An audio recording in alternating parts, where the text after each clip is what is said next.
Train Your Dragon: The Hidden World is the third and final chapter to the How to Train Your Dragon franchise. On this adventure, Hiccup encounters the hidden world where dragons roam free in peace, a world that Hiccup's father once told him about when he was young. But of course, danger stands in the way when dragon trapper Grimmel wants to capture Toothless and his new love interest in the film, who's called a Light Fury. I'll get this out of the way. The How to Train Your Dragon franchise has never been one of my favorite animated franchises. To me, the first two movies were good, but nothing close to great, enjoyable at the very least. So going into this movie, I didn't have too many expectations, and coming out of the theater, same old, same old. It didn't really change much from what I saw in the first two movies, if I'm being completely honest. Though that can be a nice thing to hear because the first two movies were good. I liked them, and this movie I also liked watching in theaters. The best aspect of The Hidden World, like How to Train Your Dragon 1 and 2,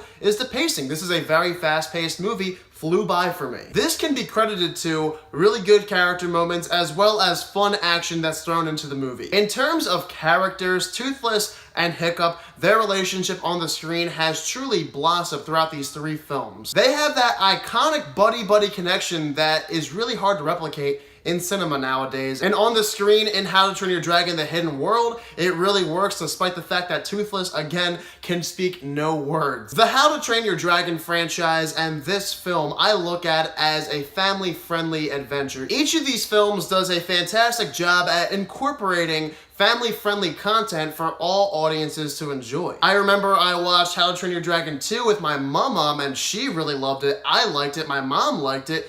It seems like everyone really does like this movie, no matter how old or young you are. But besides the family-friendly content, the good action and characters built throughout this series, I also have been a pretty big fan of the animation. This is some of the best looking animation I've ever seen. And it's at an all-time high when we finally see this hidden world. The colors pop right out at you.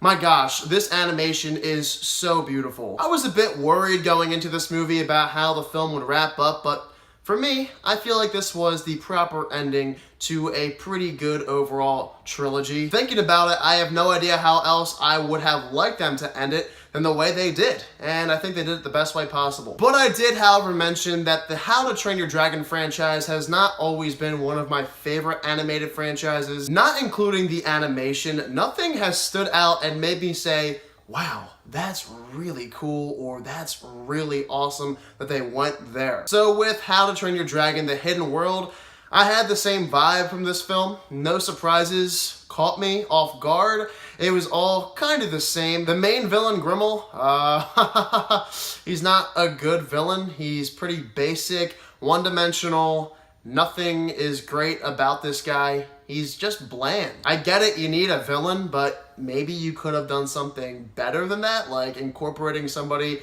from the deep past and really fleshing out their backstory. But with Grimmel, we don't get much of that whatsoever. And my final flaw with How to Train Your Dragon: The Hidden World is how, to me, the third act felt like a second act in a movie, except for the last 10 minutes. I wasn't entirely sure if the climax of this movie was the final big battle of the film, and it was, which disappointed me a bit. I expected a better conclusion than this. The final 10 minutes was fine, that's what I wanted, but before that, with this large battle, they could have done something a little bit more eye-popping and spectacular for a trilogy ender. Overall, How to Train Your Dragon: The Hidden World, like the first two films, is a good time, but it's not one of the best animated movies I've ever seen.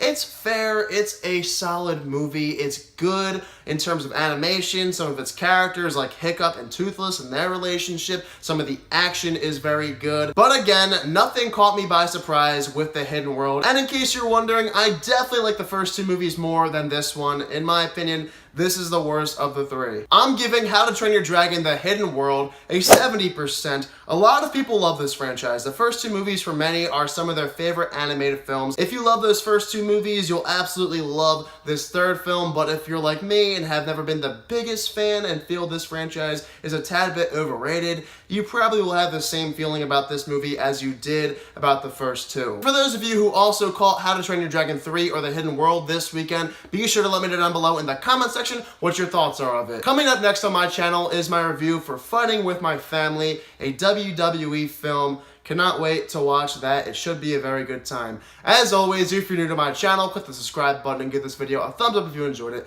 Thank you all so much for watching this video, and I hope you all have a fantastic day.